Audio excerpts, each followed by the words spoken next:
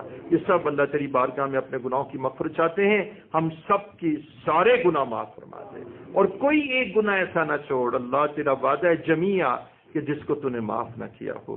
اللہ رب العزت اب ہم آپ کی بارگاہ میں درخواست کرتے ہیں کہ آئندہ زندگی ہمیں اپنی اطاعت میں گزارنے کی توفیق عطا فرما، آئندہ زندگی کبیرہ گناہوں سے بچا دیجئے، گناہوں والی زندگی سے بچا دیجئے، گناہوں والے کاموں سے بچا دیجئے، وہ چیزیں اللہ جو تو نے حرام قرار دیں، جو ممنوعات ہیں، جو فاربیڈن ہے، اللہ تعالیٰ ان چیزوں سے ہمیں روک دیجئے، ہمیں ان کی طرف بڑھنے سے روک دیجئے، اللہ ہمیں ایسی جگہوں پر بھی نہ جانے دیجئے جہاں گناہ سرزد ہوتے ہیں، ایسی محافل میں بھی نہ جانے دیجیے جہاں پر اللہ تیرے احکامات ٹوٹتے ہیں۔ اللہ رب العزت ہمارے قلب کی طرف توجہ فرما دیجیے، ہمارا تزکیہ فرما دیجیے، ہمیں گناہوں سے پاک فرما دیجیے۔ اللہ ہمارے سینے میں قرآن کا نور داخل فرما دیجیے، ہمارے سینے میں ہدایت کا نور داخل فرما دیجیے۔ اللہ دنیا کا لالچ اور حوث سے ہمارے سے نکال دیجیے، آخرت کی فکر ہمیں نصیب فرما دیجیے۔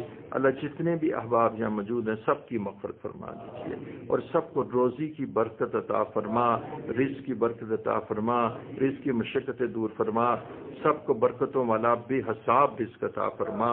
اللہ رزق کی تنگی دور فرما دیجیے، اللہ رزق برکتوں والا کشائش والا نصیب فرما دیجیے۔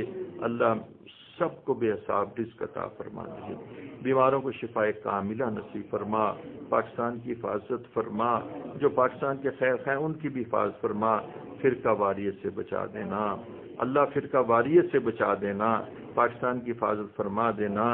اے اللہ ہمارا تزکیہ فرما دیجیے، ہمارے دلوں کو صاف کر دیجیے، سینے کو بے کینہ کر دیجیے، اندر کی غلاظتیں دور کر دیجیے، حسد کینہ بغض ریا تکبر ہمارے دلوں سے نکال دیجیے۔ اللہ تعالی ہمیں ایک دوسرے سے محبت کرنے والا بنا دیجیے، نفرتوں کو ختم کرنے والا بنا دیجیے، محبتوں کو فروغ کرنے والا بنا لیجیے۔ اللہ ان تمام احباب کے قلوب میں اپنی محبت داخل فرما، تمام احباب کے قلوب میں اپنا عشق عطا فرما، اپنی محبت نصیب فرما، اور عشق الہی بیدار فرما، ہمیں رسول اللہ صلی اللہ علیہ وسلم کا عاشق بنا دیجیے، حضور کے قدموں پہ گرا دیجیے، حضور والا بنا دیجیے، حضور کا شدائی بنا دیجیے، ہمیں اتباع سنت نصیب فرما، اور سنت کی قدر و منزلت عطا فرما۔ وہ جتنے گناہ جو ہم سے سرزد ہوئے اللہ، جو آپ کی ناگواری اور ناراضگی کے باعث تھے پھر بھی آپ نے درگزر کیا، ان تمام گناہوں کی مغفرت فرما دیجیے، اور آئندہ زندگی اللہ تو ہی مقصود ہے، تو ہی مطلوب ہے، تو ہی محبوب ہے، آئندہ زندگی اپنی اطاعت میں اور اپنی محبت میں گزارنے کی توفیق عطا فرما۔ اللہ جس کے دل میں جو بھی خواہش ہے وہ پوری فرما دے، بیماروں کو شفاء کاملہ نصیب فرما۔ یا اللہ اس جگہ کو دین کی خدمت کے لیے قبول فرما، ہدایت کے لیے قبول فرما، سینوں میں ہدایت کا نور داخل فرما۔ ربنا تقبل منا انک انت السمیع العلیم وتب علینا انک انت التواب الرحیم، وصلی اللہ تعالی علی خیر خلقہ محمد و آلہ و اصحابہ اجمعین۔